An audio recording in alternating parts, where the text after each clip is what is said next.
I'm Hammy, I'm the Hammy Dressmaker. Welcome to my first Friday Sews. Today, I just want to have a quick chat. It's been ages since I've done any sort of YouTube videos, and I've got quite a lot to talk to you about. Yay! So first of all is this, the camera. I have a proper camera. So the sound might be a bit dodgy because, you know, I've got to get my microphone to kind of go with it, but this is really exciting. It means I can do tutorials, do proper videos, I can upload more quickly, so I'm hoping this is going to be a really good investment. Thank you, Dave. Oh, lost my belt there. Thank you, Dave, for the use of the camera. I really appreciate it, and I know he watches these videos and always has an interest. So if you like the new changes, give a thumbs up to Dave. Thanks very much.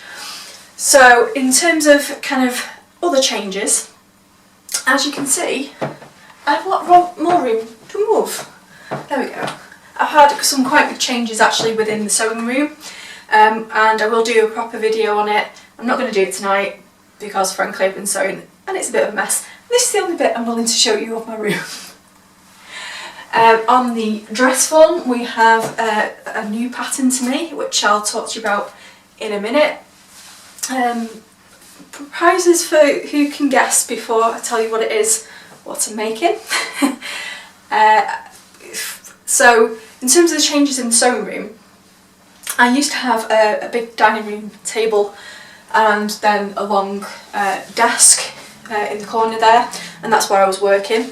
And in 2 weeks' time it is your girl's 38th birthday, and I was asked what it is I would like, and I've had my eye on this particular piece of furniture just there, which is a drop leaf cutting table. So I could have got a drop leaf cutting table probably from IKEA for quite a lot less money, but this is custom built. So you can height adjust it.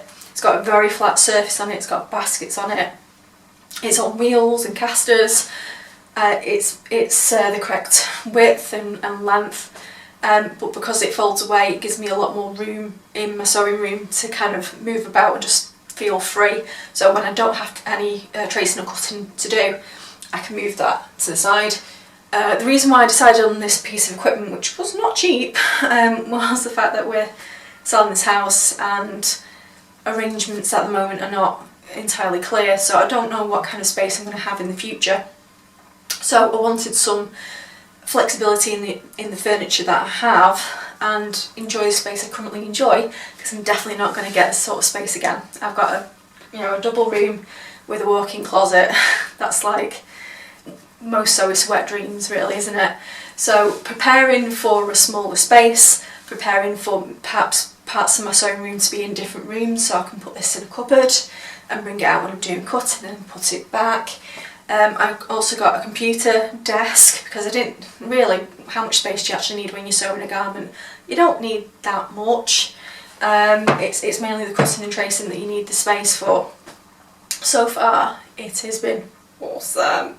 Such a great use of my birthday treat to get. I've been thoroughly enjoying it. It's made cutting and tracing out just, it's never a joyous event, but it's certainly a much easier one. It's much quicker as well. I've got the space that I need. And then in my desk I've got a cheap Argos desk with 2 drawers, so I can keep all my bits and bobs in there. And it means essentially when I can and do move, I'll have, if I want to kind of fit everything in one space, including what's in the walk-in wardrobe, it means I should be able to theoretically fit it into a single room. So that's good, and I just feel better. I don't feel as cramped up. I feel like I have room to create, and it's a lot quicker to clean up as well, despite the rest of the room at the moment not being pristine, but we made a project, that's okay. So I've also been on the Clubhouse app on a Sunday with Alex Judge, Sam from Frugal Intimate is on there. I've seen Rowan from the Yorkshire Soul Girl pop up as well. Shirley from Sew Fabricate, not just YouTubers, it's for everybody, but they're some of the names that you might know.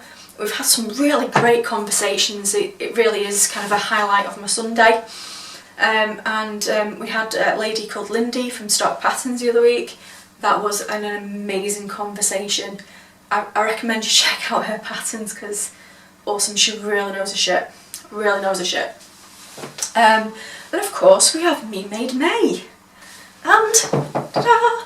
I'm wearing one of my Me Made Ways today. And this is quite an old pattern for me. I made it 2-3 years ago. And this is the Ellie & Mac South Shore romper. The sleeveless version with the long trousers. It's got nice pockets. This whole make was a bit of a bargain, to be honest with you. I got the pattern on the Wacky Wednesdays deal. So that was UK equivalent of about 87p.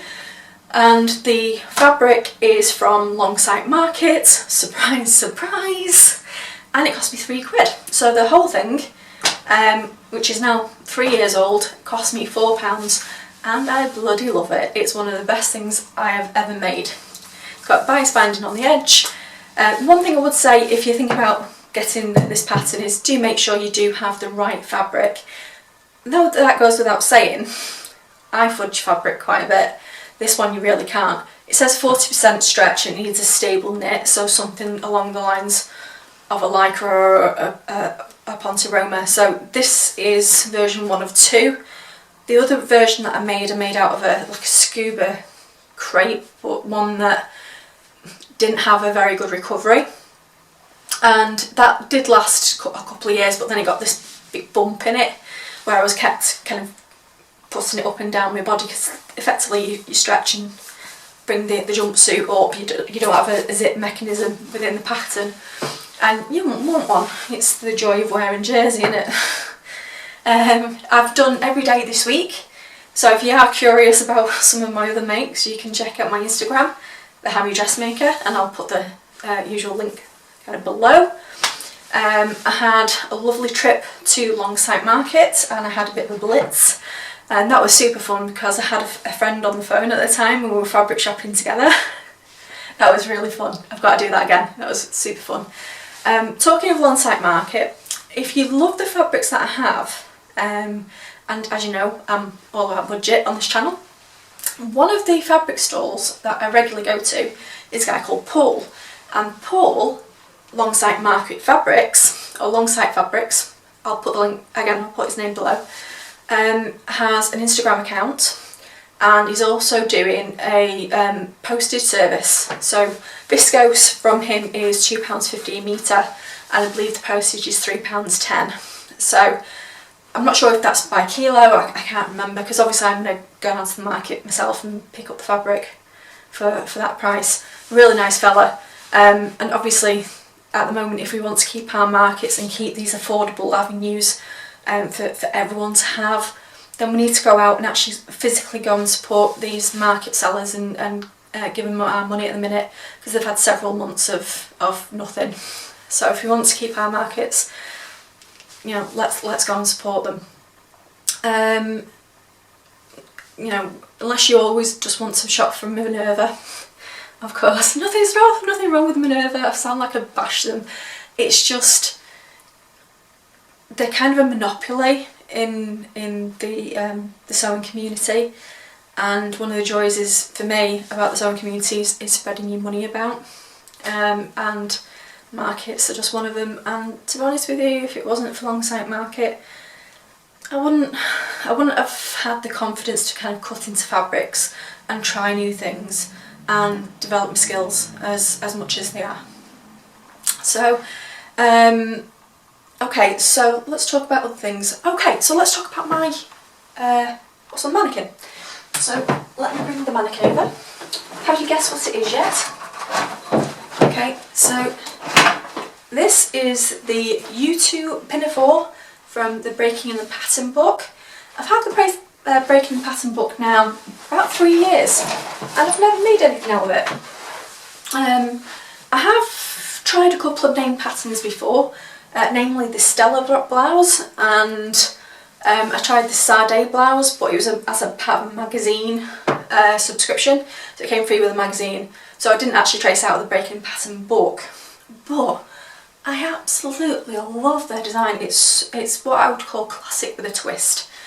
And one of the things I really want to make from my wardrobe, from my fabrics, is a really interesting work wardrobe, because that's what you spend most of your time in.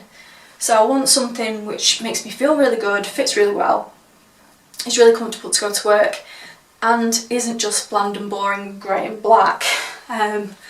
So something with a bit of life and colour to it. At the moment my job is maybe changing and I might be on camera a lot more with customers. So I want to kind of build up more of a work wardrobe. So the UT Pinnefore looked pretty easy. It consists of front and back. That crosses here. As you can see, I didn't have quite enough width in the fabric, so I used the selvage, and that's okay. Yeah, it's going to be covered up by the facing. We've got some facing fabric, all from my stash. I've not bought anything, and it should be pretty easy.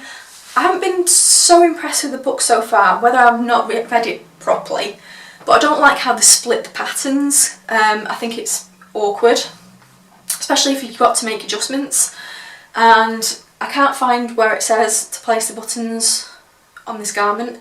Again, it might be in the actual proper instructions once I kind of get into it. In terms of the buttons I'm going to use, this is a toil, so I'm not going to use anything that's too posh. But I've got these kind of tin, very cheap buttons that I got from a sale bag of Abercan buttons.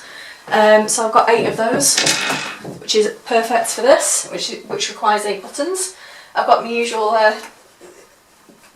garment I should be progressing but haven't yet.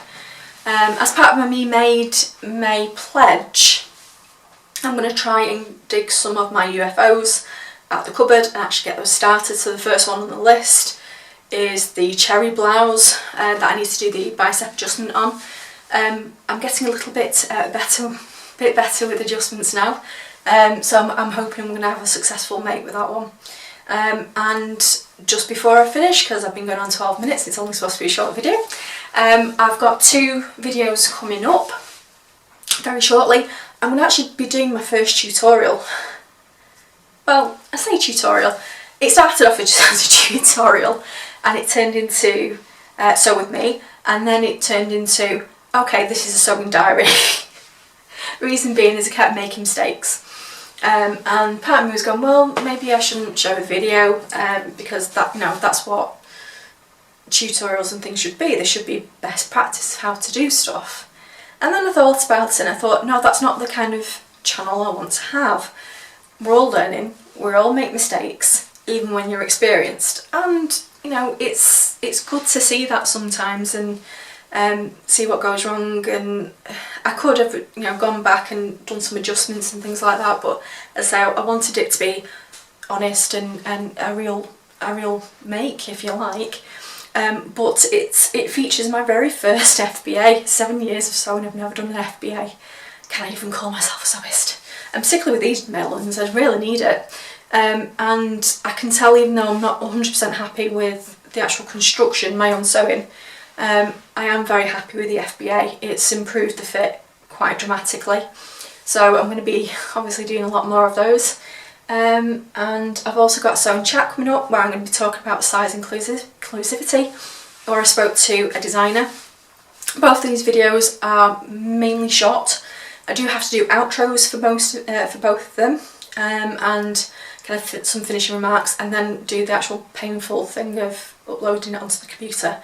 So I'm hoping this baby is going to help, because I literally can take the card out, slot it into the computer, and away we go.